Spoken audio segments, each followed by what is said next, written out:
వేస్తానన్నప్పుడు అక్కడ ఏమైపోయిందంటే, నీ మాట చొప్పున వలలు వేత్తునని ఆయనతో చెప్పాను. వారు అలాగు చేసి విస్తారమైన చేపలు పట్టిరి. విస్తారమైన చేపలు పట్టిన తర్వాత అందుచేత వారి వలలు పెకిలిపోతున్నాయి. వాళ్ళ వలలు ఇట్లా చిన్న చిన్న గాలలు ఉంటే ఆ వేటు బరువుకి ఇంత వెడల్పాయి, అంటే పెకిలిపోవడం ఎక్కువ, ఇట్లా సాగిపోతున్నాయి. అలా ఇట్లా సాగిపోతున్నాయి. వాళ్ళు అనుకుంటున్నారు, అరే వాళ్ళకి ఇక మాటలు వస్తలేవు, సైరలే తప్ప. ఎందుకంటే సంతోషము, రాత్రంతా ప్రయాస పడ్డానికి, ఒక 40 సంవత్సరాలు శ్రమలలో, బాధములో, రోగములతో ఉన్నవానికి ఎంబడే ఆ రోగం పోతే ఏమనిపిస్తుంది? ఎంత సంతోషం తెలుసా? గంతులు వేసే కంటే ఎక్కువ సంతోషం. దేవునికి స్తోత్రం, హల్లెలూయా.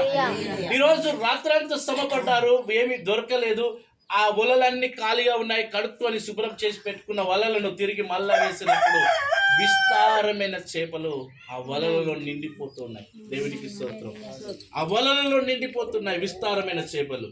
ఇక్కడ ఆ పడ్డ తర్వాత అవి పెగిలిపోచుండగా వేరొక దేవునిలో ఉన్నటువంటి మనుషులకు సైరలు చేస్తున్నారు. అయ్యా, మా వలలు ఫుల్గా అయిపోయినాయి, రండి మాకు సహాయం చేయడానికి.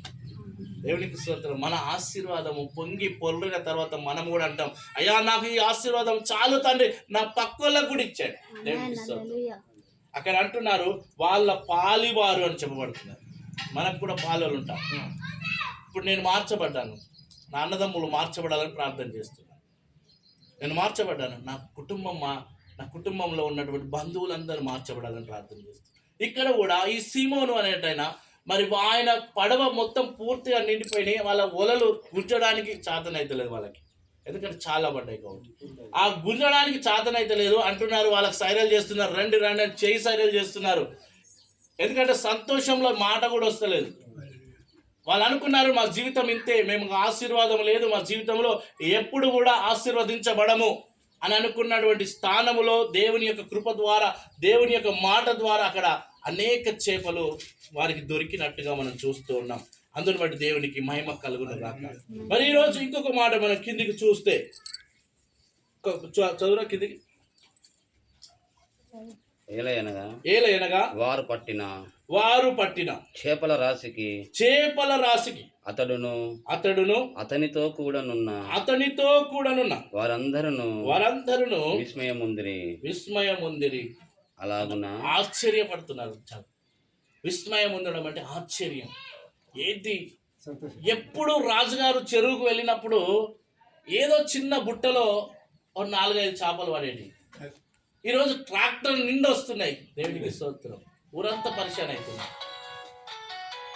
అరే ఎప్పుడు లేనటువంటి ఆశీర్వాదంతో, సంతోషంతో వస్తున్నాడు. ఎప్పుడు తన కుటుంబం మందమే 1-2 చేపలు పడితే అవిటితోనే తీసుకొని వచ్చేవాడు.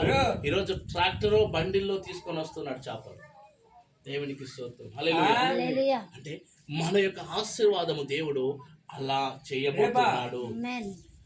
మన ఆశీర్వాదము దేవుడు అలా చేయబోతున్నాడు. దేవునికి మహిమ కలుగును గాక. హల్లెలూయా. రేపు ఎవరు దావత్ రేపు వస్తారా మరి? వాళ్ళకు మరి